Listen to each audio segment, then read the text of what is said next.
La historia de José y sus hermanos es una de las más conmovedoras y dramáticas de la Biblia. José era el hijo favorito de su padre, Jacob, quien lo amaba más que a sus otros hijos. Esto causó gran enojo y celos en los hermanos de José, especialmente cuando Jacob le regaló a José una túnica multicolor, un símbolo de su especial amor. Este gesto de Jacob avivó la envidia y el resentimiento en los corazones de los hermanos de José. Un día, mientras estaban cuidando el rebaño de su padre en el campo, los hermanos de José, impulsados por el odio y los celos, planearon deshacerse de él. Decidieron inicialmente matarlo, pero al final optaron por venderlo a unos mercaderes ismaelitas que pasaban por allí, quienes lo llevaron a Egipto. Los hermanos mataron un cabrito y mancharon la túnica de José con su sangre. Luego se la llevaron a su padre Jacob, haciéndole creer que su hijo había sido devorado por un animal salvaje. Jacob, devastado por la pérdida de su amado hijo, se negó a consolarse y vivió años en luto, sin saber lo que realmente había ocurrido con José.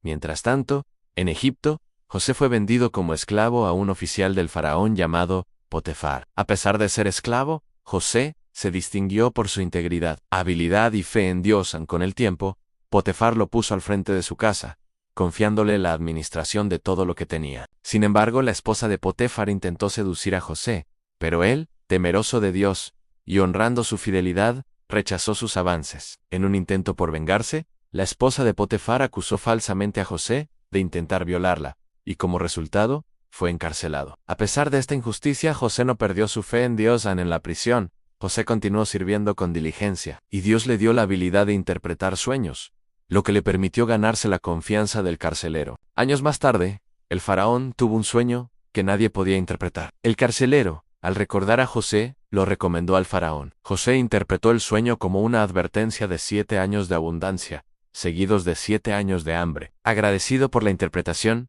el faraón nombró a José segundo al mando de Egipto, encargándole la preparación del país para la hambruna que se avecinaba. Mientras tanto, en Canaán, Jacob y sus hijos enfrentaban una terrible escasez de alimentos debido a la gran hambruna. Jacob envió a sus hijos a Egipto a comprar grano, sin saber que José era ahora el gobernador que controlaba el suministro de alimentos. Cuando los hermanos de José llegaron a Egipto, no lo reconocieron, pero José los reconoció a ellos. Después de varias interacciones, José decidió revelar su identidad a sus hermanos. La revelación fue un momento de gran tensión, ya que los hermanos temían la venganza de José por lo que le habían hecho. Sin embargo, José, en un acto de gracia y perdón, les dijo: no se aflijan ni se enojen consigo mismos por haberme vendido aquí, porque fue para salvar vidas que Dios me envió delante de ustedes.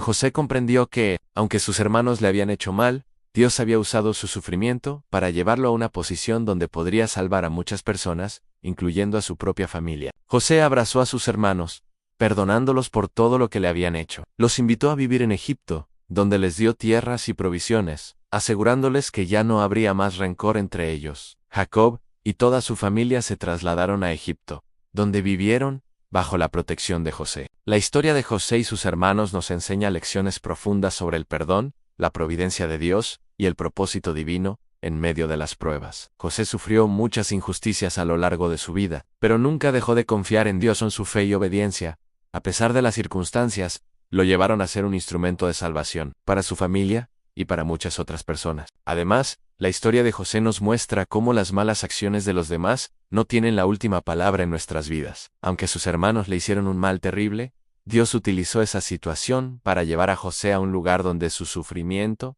se convirtió en una bendición para muchos. En última instancia, José vio que todo lo que le sucedió tenía un propósito divino. El perdón de José a sus hermanos también es un modelo de cómo debemos perdonar a aquellos que nos han hecho daño. En lugar de vengarse, José les mostró compasión, lo que restauró la relación con ellos y permitió que toda su familia fuera bendecida. Así como José perdonó a sus hermanos, nosotros también estamos llamados a perdonar a aquellos que nos han ofendido. En nuestra propia vida, a veces enfrentamos situaciones que parecen injustas o dolorosas, pero podemos confiar en que Dios tiene un propósito en todo lo que sucede. Él puede usar nuestras pruebas para algo mayor y, al final, nos invita a perdonar y a restaurar las relaciones, tal como lo hizo José. Suscríbete a Rosa y Cruz 85, dale like, comenta y comparte este video. Que la historia de José y sus hermanos nos inspire a confiar en Dios, a perdonar de corazón y a ver su propósito en medio de las dificultades.